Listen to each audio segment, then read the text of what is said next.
কালকের গল্পের শেষটা আজ টানবো। এখানে মটন কষা বসিয়ে দিয়েছি রাতের ডিনারের জন্য, সঙ্গে লুমারি রুটিটা বাইরে থেকেই আনা হবে। আর আমার মেয়ে এখানে স্নান সেরে বসিয়ে দিয়েছে বাবার জন্য পায়েসটা। আসলে এ বাড়িতে নিয়ম, ওয়াইফরা হাজব্যান্ডের জন্য পায়েসটা করতে পারে না, তাই আমার মেয়ে প্রত্যেক বছর এই দায়িত্বটা হাতে তুলে নেয়। হ্যাঁ, যখন ছোট ছিল তখন অসুবিধে হতো, তখন করা যেত না, কিন্তু এখন ওই করে নেয়। আমি একটু জোগাড়জান্তি করে দিই আর পাশে থাকি। পায়েসটা কিন্তু বেশ ভালোই বানায়। তারপরে দুজনে দুপুরে খাওয়া দাওয়া করে একটু বিশ্রাম নিয়ে সাজুগুজু করে বেরিয়ে পড়েছিলাম কেক আনার উদ্দেশ্যে। আমাদের বাড়ির কাছে সিটি সেন্টার, সেখান থেকেই নিয়ে নেবো। মিয়া মোড়ে আছে, তাই খুব একটা বেশি এদিক ওদিক আর যেতে হবে না। আর অনেক দিন পর আমি আর মেয়ে বেরিয়েছিলাম, বেশ ভালো লাগছিল। প্রায় 2 মাস আমার মেয়ে এক্সামের জন্য বাড়ির বাইরে একদমই বেরোতে পারে না, টাইম পায় না বলে। তাই ভাবলাম এই সুযোগে একটু বেরোতেও পারবে, মাইন্ডটা একটু ফ্রেশ লাগবে। তাই দুজনে বিকেলবেলা যখন সাজুগুজু করে বেরোলাম, বেশ ভালো লাগছিল। অনেক দিন পর বেরিয়েছি তো, একটা অন্যরকম লাগছিল।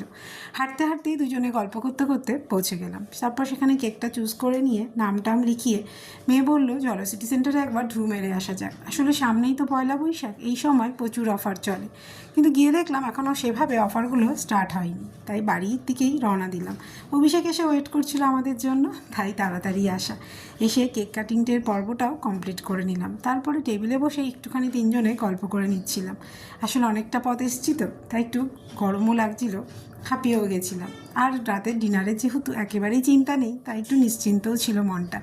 তাই তিনজনে বসে একটু গল্পগুজব করে কেক কাটিং করে সেটা খাওয়া দাওয়া হলো। তারপর মেয়ে নিয়ে এলো মেয়ের পায়েস বানানোটা। সেটা মেয়ে খাইয়ে ভীষণ এক্সাইটেড, প্রত্যেক বছরই থাকে। কেমন হয়েছে বাবাকে জিজ্ঞেস করবে। যাই হোক, পায়েসটা কিন্তু আমার মেয়ে ভালোই বানায়। নিজের মেয়ে বলে বলছি না, হাতে ধরে শিখিয়েছি তো, ওই জন্য ভীষণ ভালো লাগে যখন কাজগুলো একদম পরিপাটি করে করে। যাই হোক, আরও তো শিখবে, এখন তো অনেক ছোট, তাতেই বেশ ভালোই করে। বেশ ভালো লাগে কিন্তু মেয়ের হাতে পায়েস বানানো খেতে, এটা একটা অন্যরকম অনুভূতি।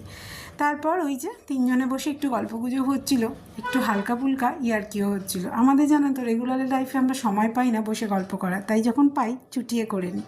রাতের ডিনার শেষে আজকের দিনটাকে শেষ করলাম।